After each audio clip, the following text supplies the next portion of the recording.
I libri della collana Laboratori per l'autonomia propongono ogni anno un tema diverso collegato alla crescita dell'autonomia di giovani, di ragazzi.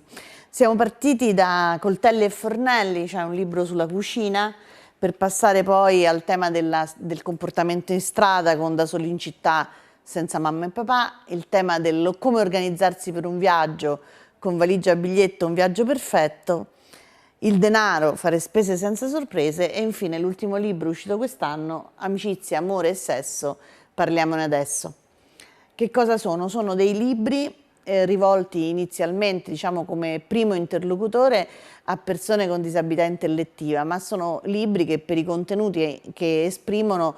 si rivolgono anche a bambini e ragazzi senza disabilità, quindi un pochino più giovani, di un adolescente con disabilità intellettiva o a persone che non conoscono bene la lingua italiana e che quindi si possono avvantaggiare di una lettura facilitata, perché la caratteristica di questi libri sta da una parte sicuramente nel contenuto, che è collegato appunto a tutti gli aspetti legati all'autonomia,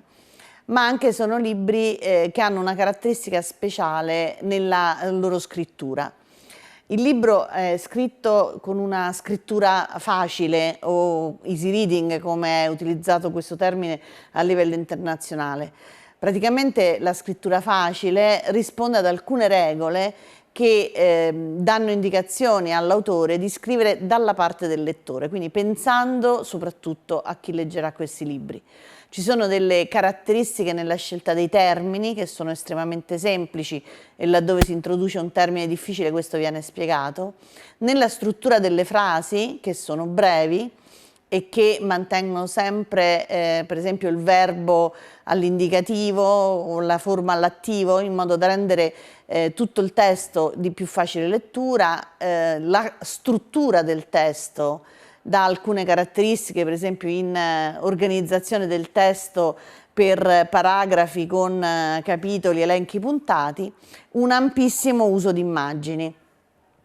Perché un'altra caratteristica dei libri di scrittura facilitata è proprio la scelta della composizione del testo, quindi il formato del carattere, che è come minimo 12, tra l'altro partendo dall'esperienza e dalle difficoltà delle persone con disabilità intellettiva, questi libri sono tutti scritti in stampatello maiuscolo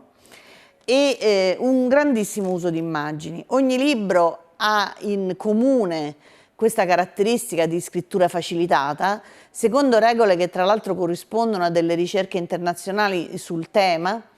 e molti di questi testi hanno anche avuto una fase di testing con persone con disabilità, però ovviamente ogni libro ha una sua struttura collegata al tema. Ci sono all'interno dei libri presentazioni di contenuti, ci sono fotostorie, fotoromanzi, ci sono quiz a cui rispondere, problematiche a risposta multipla con poi dei suggerimenti, ma l'idea base, soprattutto in alcuni testi come Amicizia, amore, sesso, parliamone adesso, che è probabilmente il più complesso della collana, la scelta del testo è di non dire soltanto come si fanno le cose, su alcuni temi proprio non dire qual è la cosa giusta, ma aiutare le persone a ragionare e a fare le proprie scelte. Alla fine di ogni testo c'è una piccola guida per gli educatori, per i genitori, per chi potrà intanto scegliere di proporre questo testo ai ragazzi, ma anche accompagnarli nell'uso e nella lettura. Ogni libro ovviamente ha caratteristiche diverse. Coltelli e Fornelli, che è il primo della collana, noi lo consigliamo anche molto a tutte le persone che non sanno cucinare, perché crediamo che sia utile a tutti. Possono essere usati ovviamente in famiglia ma anche a scuola, non si sostituiscono ovviamente all'esperienza diretta, perché per cucinare devi stare in cucina, per imparare a usare il denaro lo devi spendere, ma possono essere un utile accompagnamento su questi argomenti.